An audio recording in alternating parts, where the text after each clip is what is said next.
Shalom. Shalom. Puji Tuhan. Selamat pagi, selamat bertemu dalam kasih Tuhan.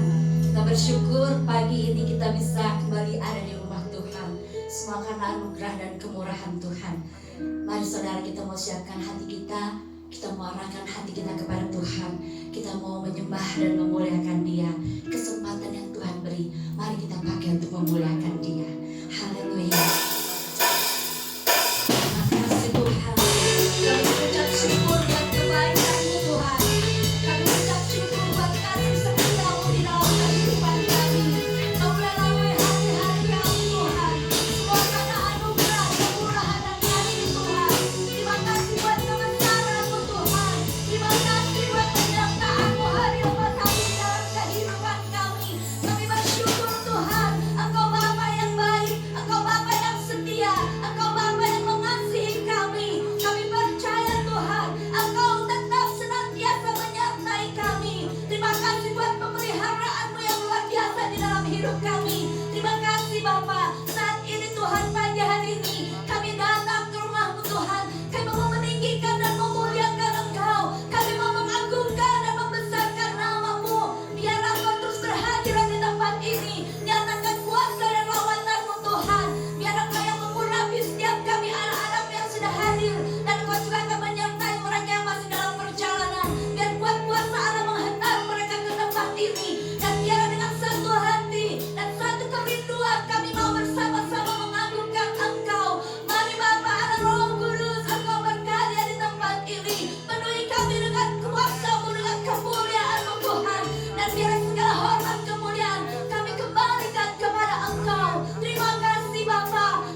melihat bagi Tuhan. Inilah zaman Elia. Haleluya.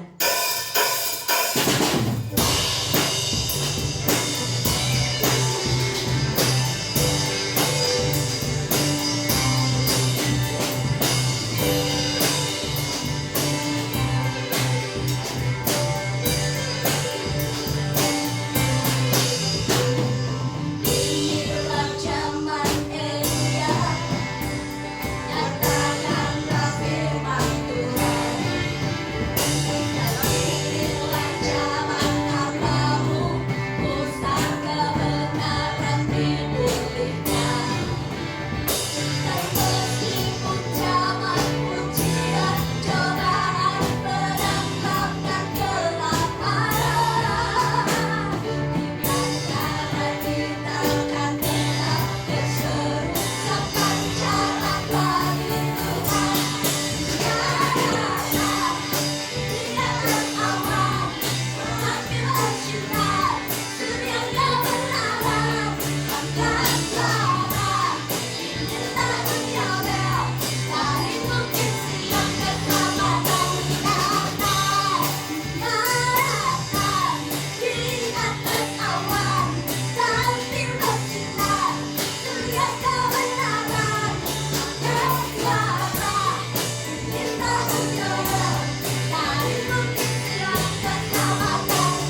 kepada Tuhan Yesus yang sudah melindungi, menjaga, dan memberkati kehidupan kita semua sampai pada hari ini dan sampai selama-lamanya. Haleluya, saudara.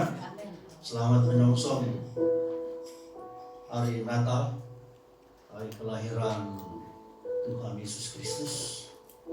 Kita ada di momen Natal, mempersiapkan diri kita untuk menyambut, memeriahkan dengan suatu pesta rohani, pesta yang semarak dengan pujian dan penyembahan di dalam pengurapan, hadirat dan kuasa daripada Roh Kudus. Mari kita buka kitab suci kita yang diambil dari Injil Lukas pasal 1, melanjutkan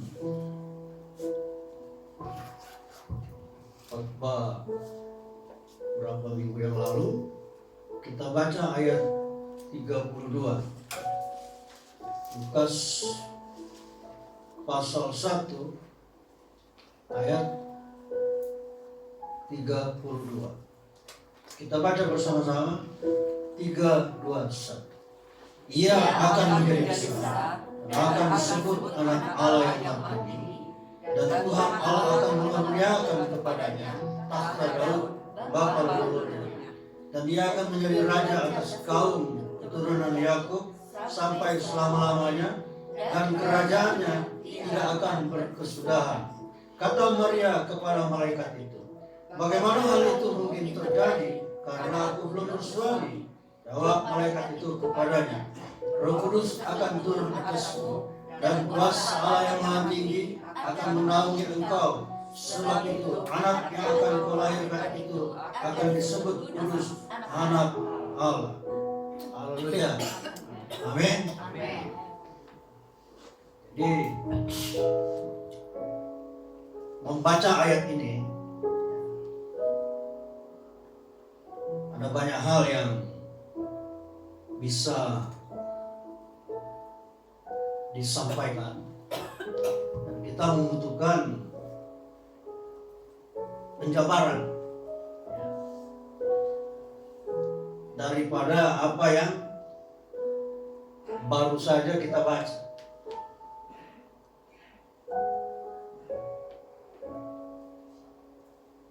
Injil Lukas ini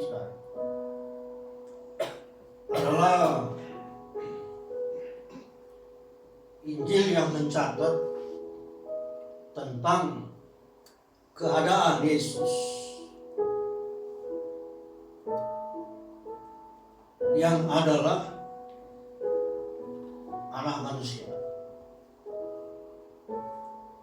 Nah, kalau anak manusia itu ada silsilahnya.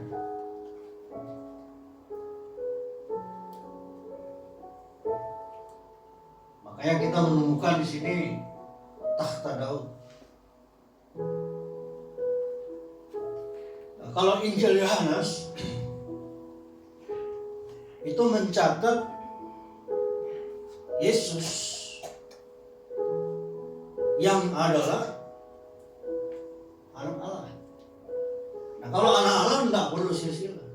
Makanya di dalam Injil Yohanes itu tidak ada silsilah. Silsilahnya yang dari atas, dari kekal kepada kekal. Tapi Injil Lukas ini dia mencatat Yesus itu adalah anak manusia. Jadi anak Allah yang adalah firman, yang tidak bersilsilah, tidak berbapa dan tidak beribu, tidak berawal dan tidak berkesudahan. Dia menjadi manusia.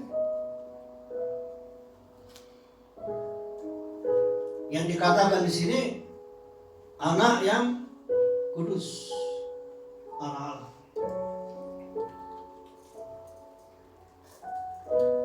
Sebagai anak Allah,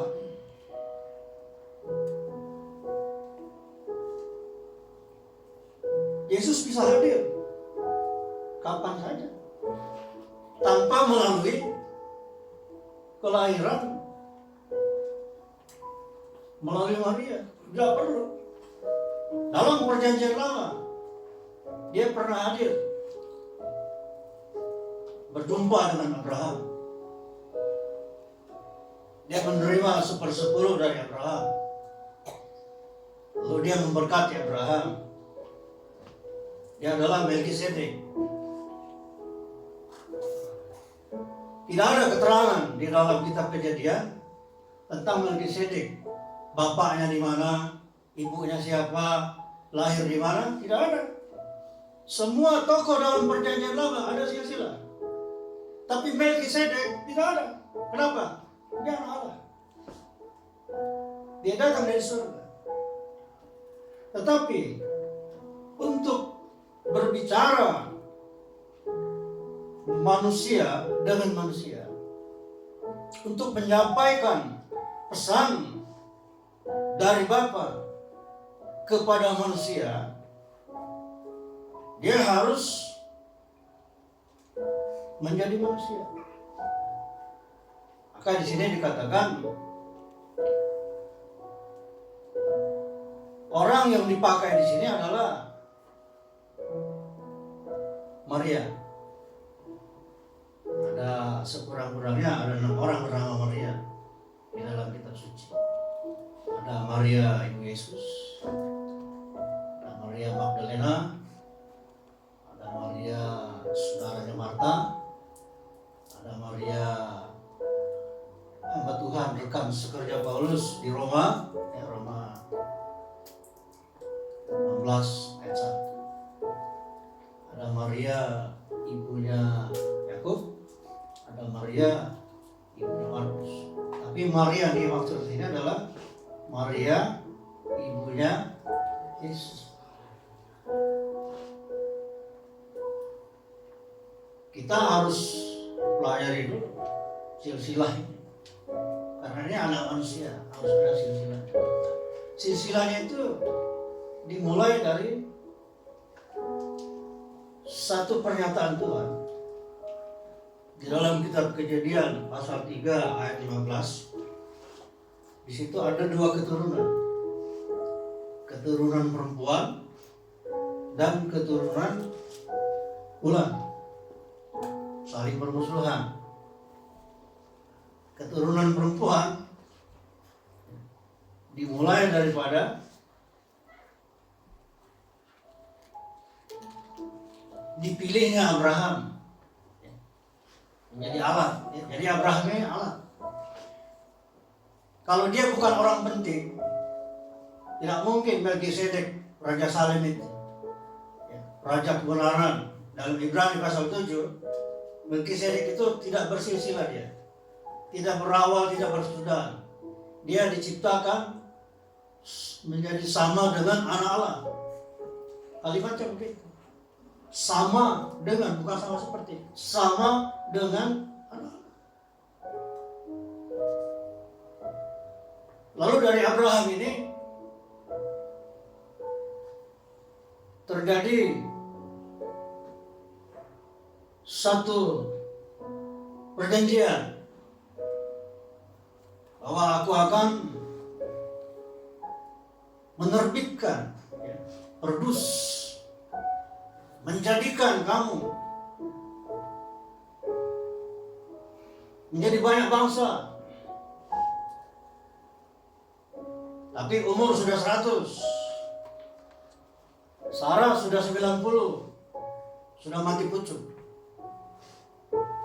Tapi Abraham tetap percaya bahwa Tuhan yang berjanji, Tuhan itu pasti setia. Lalu dalam kitab Kejadian pasal 26, Tuhan membuat Sarah itu mengandung. Kita baca ayat itu. Jadi bukan Abraham yang membuat Sarah mengandung, tidak. Keterangannya tidak seperti itu. Tuhan yang membuat, Tuhan yang melakukan. Karena perjanjian, Kejadian pasal 21 ya, 21. Kejadian pasal 21. Kita baca bersama-sama ayat 1 sampai ayat 3. 3, 2, 1. Tuhan memperhatikan Sarah seperti yang difirmankannya, dan Tuhan melakukan kepada Sarah seperti yang dijanjikannya. Maka mengandunglah Sarah, lalu ia melahirkan seorang anak laki-laki bagi Abraham dalam masa tuanya, pada waktu yang telah ditetapkan sesuai dengan firman Allah kepadanya. Abraham menamai anaknya yang baru lahir itu Ishak, yang dilahirkan Sarah baginya. Tuhan yang melakukan. Nenek-nenek bisa hamil. Kalau Abraham nggak bisa, udah dia aja dia bilang, udah saya udah cepet umur. Si Sarah aja bilang, saya sudah 90. Tapi karena Tuhan yang melakukan, bisa terjadi. Amin. Dari Sarah ini terbitlah Ishak.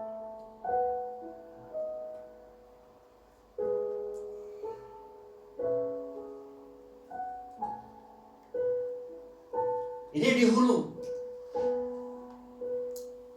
Di hilirnya dia berhenti keturunan perempuan tadi kan, Kejadian 3 ini. Keturunan perempuan dia berhenti di Maria.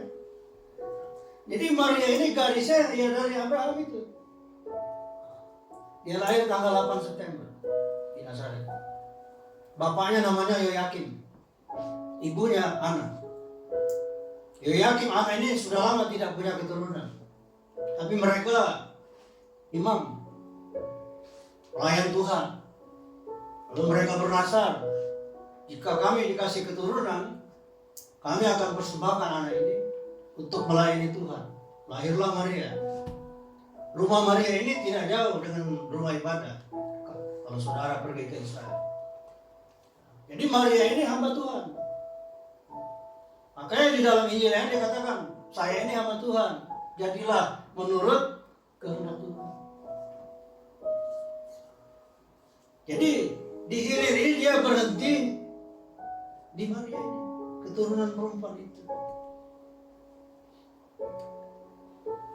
Roh Kudus yang berkarya melalui Maria.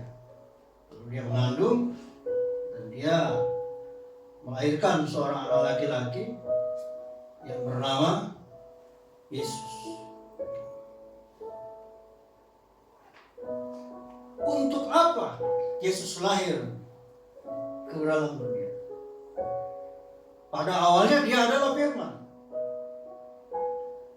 Sebelum segala sesuatu ada, dia yang pertama kali ada. Berdasarkan Injil Yohanes pasal 1, ayat 1, ayat 2, ayat 3, dan seterusnya. Segala sesuatu dijadikan oleh firman. Jikalau tidak ada dia, yaitu firman, anak Allah itu, tidak akan ada segala sesuatu yang telah dijadikan. Termasuk surga itu diciptakan oleh firman. Kelihatan di sini, saudara, pekerjaan anak Allah ini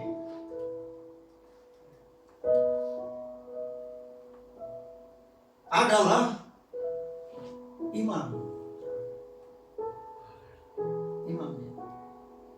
Sebelum dia menjadi manusia, Melkisedek ini imam Allah yang maha tinggi, yang kekal selama-lamanya. Nggak perlu diganti-ganti dia. Dia imam yang kekal selama-lamanya. Melkisedek, yaitu Kristus. Maka di dalam dunia ini setelah terbit bangsa pilihan Israel, dibuatlah satu bayang-bayang. Setiap 1 tahun 1 kali, Imam Harun masuk ke dalam tabernakel kemah Musa untuk membawa persembahan kepada Tuhan, untuk memohon pengampunan dosa-dosa selama setahun, termasuk dosanya juga. Bayang-bayang. Untuk bangsa Israel, mereka punya imam, yaitu Harun. Tapi bangsa yang bukan Israel, seperti kita ini, siapa imam kita? Tidak ada. Selama kita tidak punya imam, tidak ada yang memohonkan pengampunan buat kita kepada Allah pencipta langit dan bumi. Tidak ada. Kalau bangsa Israel, mereka punya imam, Imam Harun. Kita tidak ada. Nah, inilah kenapa Yesus harus datang ke dalam dunia. Karena semua di perjanjian lama, pekerjaan yang menyangkut masalah dosa adalah pekerjaan imam. Imam Harunlah yang masuk untuk memohonkan pengampunan dosa bagi bangsa Israel. Maka Yesus yang adalah anak Allah, yang adalah firman ini, dia datang ke dalam dunia menjadi sama dengan manusia. Dia merasakan semua apa yang dirasakan manusia. Dia mengerti apa itu rasa sakit. Dia mengerti apa itu lapar. Dia mengerti apa itu haus. Dia mengerti apa itu kecewa. Dia mengerti apa itu kesusahan. Dia mengerti apa itu rasanya kalau ditonjok. Dia mengerti apa rasanya kalau ditendang. Dia mengerti apa rasanya kalau dia difitnah. Dia harus jadi manusia. Supaya apa? Supaya setelah dia menjadi manusia dan menyelesaikan sebagai anak manusia, dia kembali ke rumah Bapa. Dia memiliki jawatan yang baru. Apa itu? Imam besar. Haleluya. Amin. Sekarang kita punya imam besar. Baik orang Yahudi ataupun bukan orang Yahudi, kita punya imam besar, namanya Yesus. Dialah yang memohonkan pengampunan atas dosa-dosa kita kepada Allah yang punya langit, yang punya bumi ini. Kalau dia tidak turun ke dalam dunia menjadi manusia, tidak akan pernah ada pengampunan yang diberikan kepada kita. Tidak akan pernah ada. Orang Yahudi saya masuk surga, kita tidak. Inilah peristiwa penting tentang kelahiran Yesus ini, adalah untuk menyelamatkan manusia. Haleluya, saudara. Amin. Amin. Dia imam besar. Dulu tidak ada imam besar di surga. Yang ada apa? Imam Allah Ta'ala. Imam yang maha tinggi. Jadi memang ada yang perlu diimami di surga itu. Ada ibadah. Penduduk-penduduk surga hanya punya satu imam, namanya Melkisedek. Dialah yang bisa masuk untuk membawa persembahan ke tempat terang yang tidak terhampiri. Disitulah Allah bertakhta. Tidak ada manusia bisa masuk ke situ. Kita buka itu di dalam 1 Timotius 6 ayat 16. Tidak ada manusia bisa masuk ke situ. Nah, selama tidak ada yang bisa masuk ke situ, kita tidak pernah beres dengan urusan dosa. Tetapi Yesus ini, dia sudah masuk ke ruang Maha Kudus, yaitu tempat terang yang tidak terhampiri. Satu-satunya 1 Timotius 6 ayat 16. Kita lihat dulu sebentar. Kita baca bersama-sama 3, 2, 1. Dialah satu-satunya yang tidak takluk kepada maut, bersemayam dalam terang yang tak terhampiri. Seorang pun tak pernah melihat dia. dan memang manusia tidak dapat melihat dia. Baginya lah hormat dan kuasa yang kekal. Amin. Nah, namanya imam. Harun saja kalau mau masuk menghadap Tuhan 1 tahun sekali, apa yang dia bawa? Apa yang dibawa? Darah binatang. Kalau cacat, binatangnya nggak diterima. Kalau itu lonceng pakai tali dia, kalau udah nggak ada gerakan berarti udah mati orang di dalam. Seret keluar, ditolak itu. Begitu juga manusia di bumi ini. Kalau mau ada pengampunan dari Elohim, ya, Bapa Allah yang Maha Tinggi itu, harus ada imam yang menengahi kita dengan Allah itu. Nah, pekerjaan Yesus ini yang adalah Melkisedek ini, dia itu imam di surga, imam Allah yang Maha Tinggi dalam Ibrani pasal 7. Nah, mengapa harus dia yang jadi manusia? Karena dia imam. Maka jadilah dia manusia. Dan setelah selesai, dia pergi menghadap kepada Bapaknya. Untuk apa?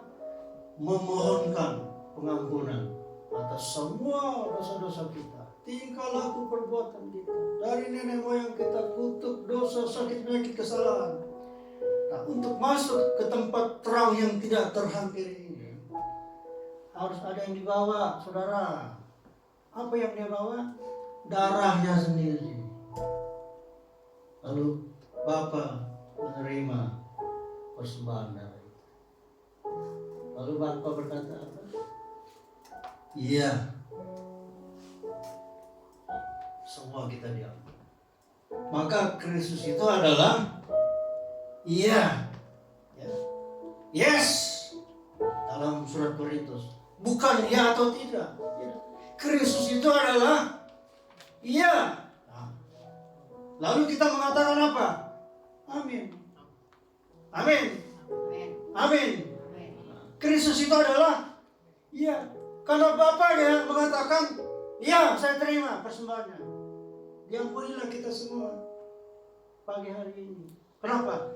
Karena kita ada imam yang namanya Yesus Kristus. Ya, dia punya jabatan 2 sekarang. Jabatan yang pertama itu kekal, imam Allah yang Maha Tinggi. Itu untuk penduduk surga. Tapi untuk kita yang di bumi, kita tidak punya imam. Bayang-bayangnya dibuat kepada bangsa Israel, Imam Harun. Nah, sebetulnya Yesus ini datang untuk menggenapi keadaan seperti itu. Dia datang kepada bangsa Israel. Tetapi dibuat sedemikian rupa, Israel menolak kepada Yesus yang adalah Mesias ini. Dari sejak lahir dia sudah dicari untuk dibunuh. Sehingga anak-anak yang umurnya 2 tahun ke bawah itu dibunuh itu sama Herodes. 2 tahun ke bawah itu Pais namanya. Pais itu bahasa Yunani anak yang umur 2 tahun ke bawah. Kalau Paidia itu sudah agak besar. Yang anak-anak yang datang kepada Yesus diberkati, itu Paidia. Ini Pais ini 2 tahun ke bawah. Dari sejak kecil dia sudah dicari untuk dibunuh. Kenapa? Karena dia sangat penting. Kelahiran Yesus ini amat sangat penting.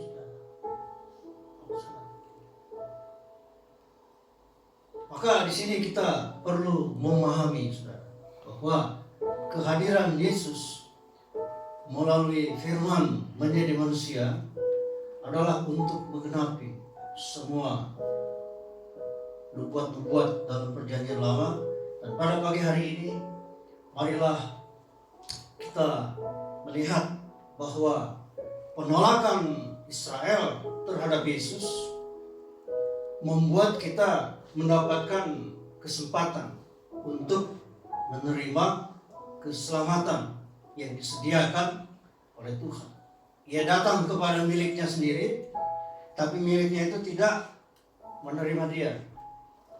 Tapi sebanyak berapa orang yang menerima dia, menyambut namanya, dia akan diterima dan disebut anak Allah.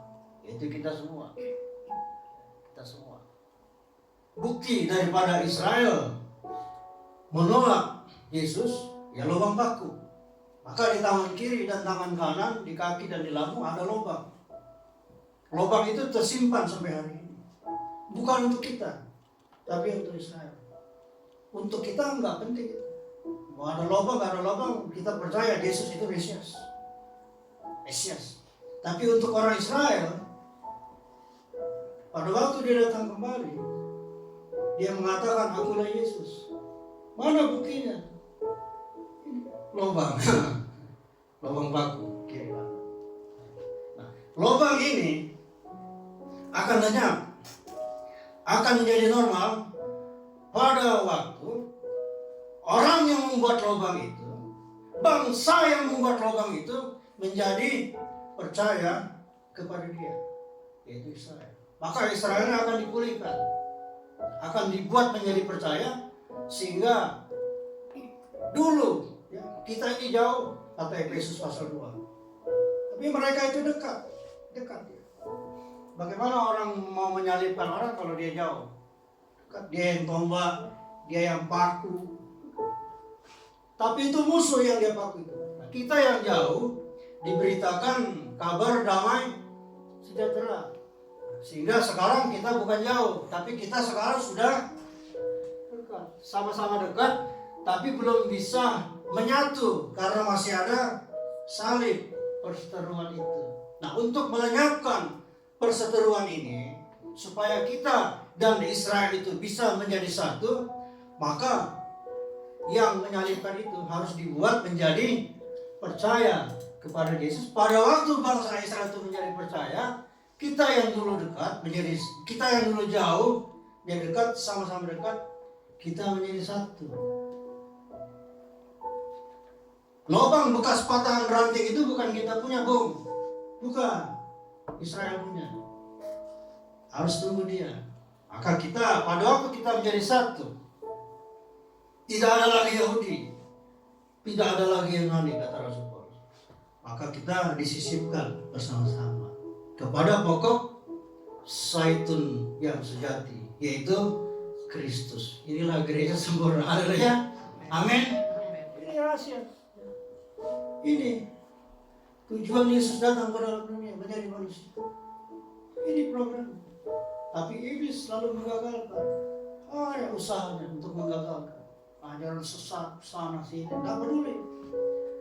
Rancangan Tuhan pasti sukses. Bersama Yesus tidak pernah gagal. Tidak pernah gagal. Nah, sebagai anak Allah, dia berjanji akan menyertai kita sampai kesudahan zaman. Kata kesudahan zaman itu dalam bahasa Yunani itu artinya sampai kedatangan Tuhan, parousia.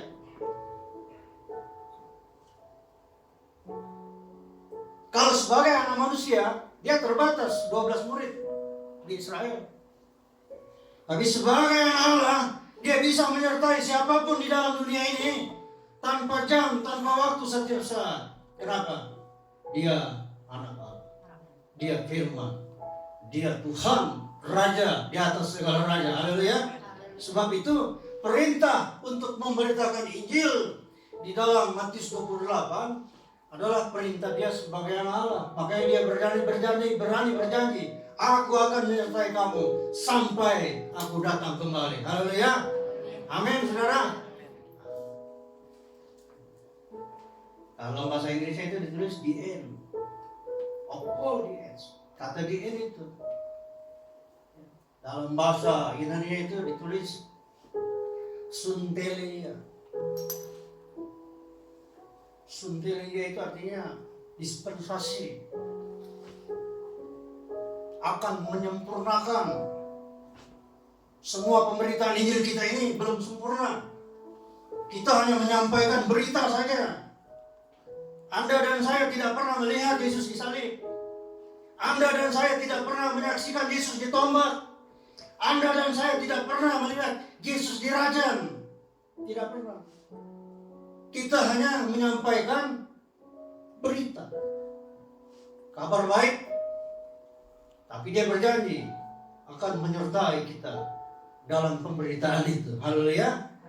Nah, semua pemberitaan Injil ini akan dibuat menjadi sempurna. Suntelie. Artinya itu penyempurnaan. Bagaimana caranya? Ya, dia akan memperlihatkan bahwa dia benar-benar Yesus yang disalibkan. Sekalipun itu sudah terjadi ribuan tahun yang lalu, tetapi itu akan terjadi. Tapi pada saat itu terjadi, kesempatan sudah tidak ada lagi. Itu sudah ditutup. Dalam Matius pasal 24 kita baca itu. Matius 24 tentang Yesus, anak manusia. Yesus juga anak Allah. Topik kita pagi hari ini, Yesus itu anak manusia, dia anak Allah. Matius 24 ayat yang ke 30. Aku akan menyertai kamu sampai kesudahan zaman, sampai pada kedatangannya. Akan penginjilan itu akan disempurnakan. Yang kita lakukan sekarang adalah beritanya saja. Tapi beritanya saja banyak orang percaya. Siapa yang percaya? Saudara dan saya. Saya dulu orang Katolik. 21 tahun saya di Katolik. Apa yang kata bos di atas ikut, ke kiri belok kiri, kanan belok kanan, masuk jurang. Tapi umur 21 saya dipakai Tuhan. Bos saya di Yesus sekarang, bukan yang di Eropa. Kita lihat ini Matius 24 ayat 30 bagian yang pertama. Kita baca bersama-sama saudara. Matius 24 ayat 30. Pada waktu itu akan tampak tanda anak manusia di langit, dan semua bangsa di bumi akan meratap, dan mereka akan melihat anak manusia itu datang di awan-awan di langit dengan segala kekuasaan dan tandanya dulu, baru orangnya. Haleluya. Amin. Jaraknya berapa lama? Jarak dari kelihatan tanda itu dengan kehadiran orangnya itu berapa lama? Kira-kira setengah jam. Jadi ada tontonan nanti. Saudara kawin aja ada VCD-nya. Ya. Siapa yang kawin 20 tahun lalu? Iseng-iseng malam minggu. Buka dulu dah. Waduh. Naik Mercy, ya. Buka kerudungnya. Tempel-tempel. Apa cium pipi kiri, pipi kanan, masuk lagi Mercy. Ada memorinya. Itu teknologi, Bung. Dari mana itu teknologi diambil? Allah nggak butuh teknologi. Haleluya. Amin. Nggak butuh teknologi. Elia naik ke surga, teknologi apa itu? Pakai teknologi apa? Enggak, bukan teknologi. Tuhan nggak butuh teknologi. Kita saja bisa merekam apa yang kita lakukan. Ini, anaknya sendiri. Apa yang akan terjadi? Kira-kira setengah jam. Kita buka di dalam kitab Wahyu pasal yang ke Kitab Wahyu pasal yang ke-7 ya. Jadi pada waktu meterai ini dibuka, tanda itu kelihatan di langit, sengaja. Saya katakan tadi untuk menyempurnakan pekerjaan pemberitaan Injil. Yang kita lakukan selama ini kan hanya beritanya saja. Saudara pun mau percaya juga, walaupun hanya berita kan.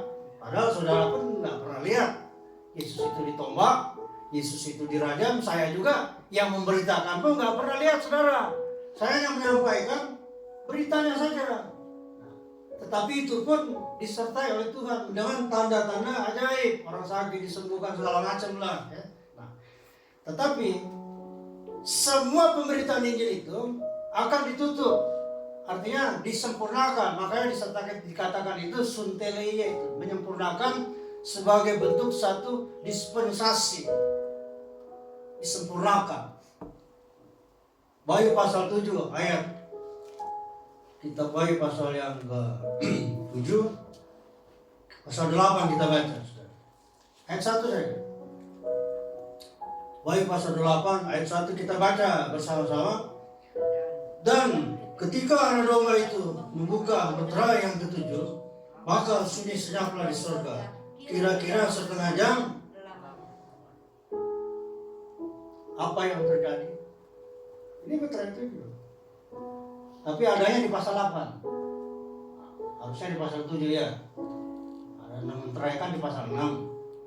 Ayat 1. Meterai 1, meterai 2, meterai 3, meterai 4, meterai 5, meterai 6. Harusnya meterai 7 ini adanya di pasal 7. Tapi pasal 7 kan isinya lain.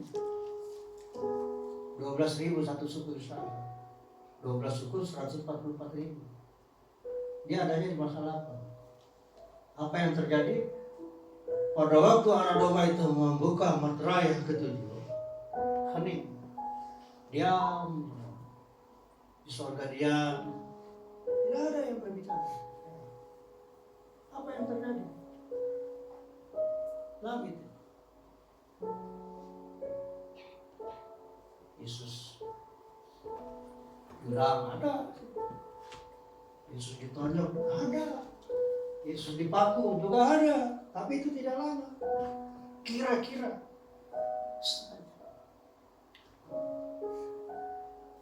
kalau saudara mau nonton bioskop, lampu harus dimatikan, bukan? Ntar lagi film akan diputar. Gelap. Sinar muncul. Waktu saudara lihat lagi gelap, hati itu saudara.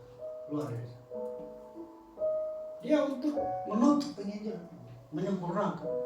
Jadi Yesus ini, ya, Yesus ini yang saudara ikuti dan yang saya ikuti, yang saudara percaya dan yang saya percaya, penuh tanggung jawab. Dia tidak akan pernah mengecewakan kita. Apa yang dia katakan di dalam firman-Nya pasti dia lakukan. Pasti dia lakukan. Pergilah ke seluruh dunia, beritakanlah Injil kepada semua bangsa. Jadikanlah sekalian bangsa itu muridku, dan baptislah mereka dalam namaku, dan ajarkanlah kepada mereka untuk apa yang aku pesankan kepadamu. Dan ketahuilah, aku ini menyertai kamu sampai aku datang kembali. Haleluya, saudara. Dan dia datang di sini sebagai manusia untuk membawa pesan kepada manusia, supaya bisa berbicara kepada manusia. Tapi yang berbicara sebetulnya Bapaknya. Roh yang ada di dalam dia, roh Bapaknya. Dari sejak kandungan Maria, kitab suci mencatat bahwa Yesus itu mengandung dari Roh Kudus, bukan dari sperma. Kalau yang anak sperma itu Ismail, Ishak bukan. Tuhan yang mengadakan itu. Di hulu ada nenek-nenek bisa hamil, di hilir ada perawan belum punya suami, belum pernah menikah, bisa hamil. Bautnya 12, umurnya juga 12. Maka hilir dan hulu dan hilir itu sama. Semua miracle, mujizat Tuhan. Tuhan bisa berbuat apa saja menurut apa yang dia kehendaki. Haleluya, saudara. Kelahiran Yesus, kehadiran Yesus sebagai anak manusia, sebagai anak Allah, dia bisa membuat apa saja, apa yang saudara butuhkan pada siang hari. Tapi jangan datang kepada Tuhan dengan kebutuhan, karena itu tidak akan mendapatkan suatu apapun. Momen Natal adalah momen yang dimana kita mencari Tuhan. Datanglah dengan iman, ya. Karena tanpa iman orang tidak mungkin berkenan kepada Allah. Dan barang siapa yang sungguh-sungguh mencari Allah, dia akan menerima upah dari Tuhan. Harus dengan iman, bukan dengan kebutuhan. Kalau berdasarkan kebutuhan, Tuhan menjawab doa kita, ya semua sudah selesai lah. Tuhan, saya miskin, kaya langsung. Tuhan, saya sakit, sembuh langsung. Tidak ada lagi BPJS, rumah sakit kosong. Kenapa? Berdasarkan kebutuhan, Tuhan menjawab semua doa manusia. Selesai. Tapi kitab suci tidak mengajar begitu. Kitab suci mengajar harus berhadapan, berhubungan, datang kepada Tuhan harus dengan iman. Iman kepada siapa? Iman kepada anak Allah. Haleluya, amin. Karena Bapa sudah percayakan semua urusan manusia ini kepada anaknya, yaitu Yesus Kristus. Dialah anak Allah. imam yang maha tinggi. Dulu kita tidak punya imam. Nah, jelas status kita itu. Kalau bangsa Israel jelas ada imam mereka, ada imam. Nah, Yesus ini sebenarnya datang untuk mereka, tapi dibuat mereka itu nolak supaya kita bisa masuk. Nah, tapi kitab Roma mengatakan, ya, hati-hati dia bilang, ya, jangan sombong, ya, jangan sombong. Ranting-ranting pokok saya itu dipatahkan karena ketidakpercayaan mereka. Baiklah, kata Paulus. Kemudian kita yang cabang-cabang liar dari hutan Sumatera, dari hutan Jawa, dari hutan mana aja lah pokoknya, disisipkan. Kata disisipkan itu ada perantara. Roh Kuduslah yang memperantari kita, sehingga berkat yang dijanjikan Allah kepada Abraham bisa kita terima di dalam Yesus. Jadi kita penjaminnya adalah Yesus. Kata Paulus, jangan sombong. Sebab kalau carang asli saja tidak disayangkan, dipatah dibuang. Terlebih lagi kita ini carang liar, saudara. Kita ini carang liar. Yang asli aja dipatah dibuang. Apalagi yang liar. Nah, sebab itu kita harus takut kepada Tuhan. Momen Natal yang paling tepat adalah takut kepada Tuhan. Haleluya, saudara. Kita sambut Yesus, kita tinggikan Yesus. Mari kita bangkit berdiri. Terima kasih kepada Tuhan. Engkau anak Allah, Engkau anak manusia, Engkau imam besar, agung. Engkau adalah firman Tuhan yang maha tinggi.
kasih Tuhan, ada satu firman di dalam 1 Petrus pasal 2 ayat 9. Karena yang memanggil kita ini adalah imam Allah Ta'ala yang datang dari tempat yang lain, dan dia juga adalah imam besar kita.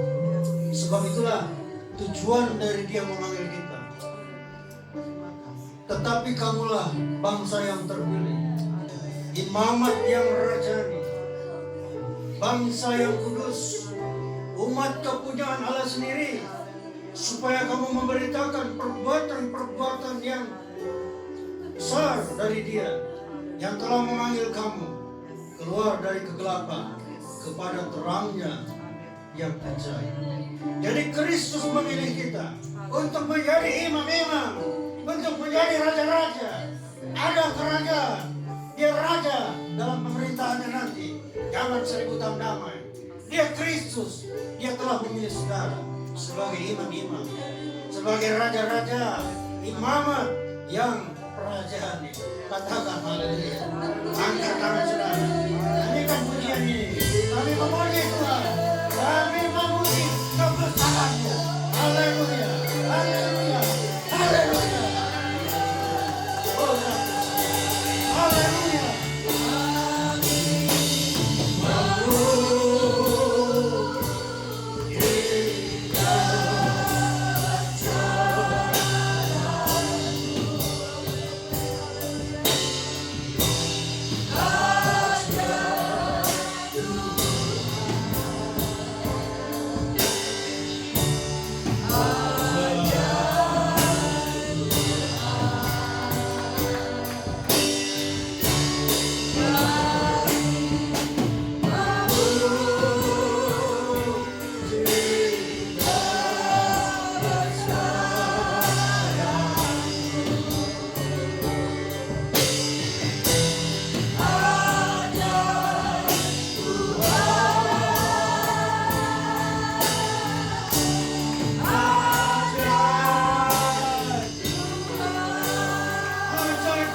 Datang dengan iman kepada anak Allah, iman kepada Kristus. Terima kasih Bapa, memberkati umatmu. Terima kasih, thank you Holy Spirit. Oh haleluya, kami memuji Engkau, kami tinggikan Yesus. Setiap lutut harus bertelur, setiap lidah harus mengaku pada Yesus adalah Tuhan. Pada waktu tanda itu muncul di langit, semua lutut akan bertelur. Setiap lidah akan mengatakan Yesus itu Tuhan. Haleluya, haleluya, haleluya. Terima kasih Bapa, Kau sembuhkan yang sakit, hiburkan yang susah, yang membutuhkan masalah keuangan, utang yang melilit. Kami minta Tuhan buka jalan, lepaskan dari pembebasan kita. Allah Engkau sanggup membuat segala perkara. Engkau dapat membuat Sarah mengandung pada umur 90. Engkau bisa membuat Maria mengandung tanpa suami. Engkau bisa menyelesaikan masalah kami. Dalam nama Yesus, dalam nama Yesus, dalam nama Yesus, dalam nama Yesus.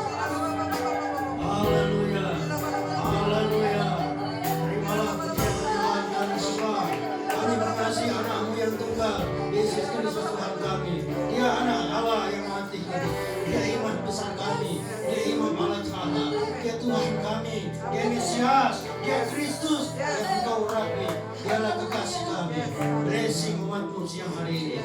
Dalam nama Yesus. Pada waktu tanda itu kelihatan, kami merasa bahagia karena kami orang yang percaya kepada Tuhan. Haleluya. Oh haleluya.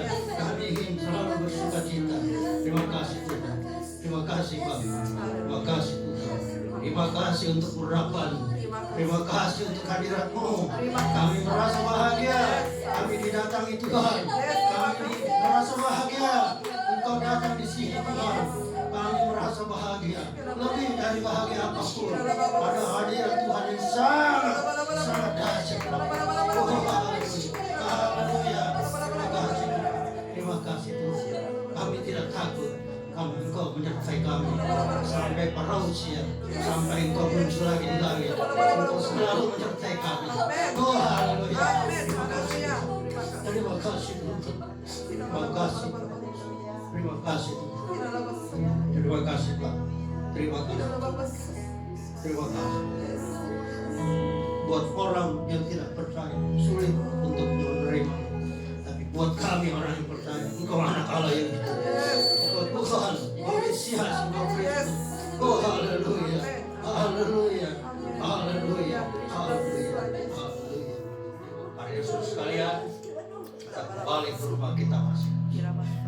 Damai dan sejahtera yang datangnya dari Bapa kita. Kasih dan karunia yang diturunkan, dicurahkan ke atas kita oleh Yesus Kristus, Mesias Kristus Tuhan, serta persekutuan di dalam kuat dan kuasanya, di dalam roh yang satu, roh yang sama, roh yang kekal, yaitu roh kebenaran, menyertai kita sekalian saat ini sampai Dia datang kembali. Haleluya. Dalam nama Tuhan Yesus Kristus kami berdoa ucap haleluya. Amin. Tuhan berkati. Haleluya.